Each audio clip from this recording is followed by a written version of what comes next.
Hi everybody. If a person walks at 14 km/h instead of 10 km/h, he would have walked 20 kilometers more. The actual distance travelled by him. అంటే ఒక person 10 km/h బదులు 14 km/hతో travel చేయడం వల్ల 20 కిలోమీటర్లు ఎక్కువ cover చేశాడు.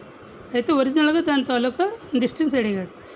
ఒరిజినల్గా వాడు చేయాల్సిన km/h 10 కాబట్టి కానీ 14 చేశాడు. అంటే 4 km/h పెంచాడు అనమాట.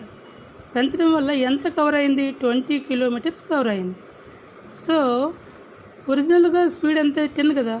సో 10 అయ్యేటప్పుడు 10 km/hకి ఎన్ని కిలోమీటర్ కవర్ అవుతుంది? 4కి 10 అంత 2.5 టైం. అలాగే 20కి 2.5 టైం ఎంత అవుతుంది? 50. 20కి 2.5 టైం అంటే 5/2.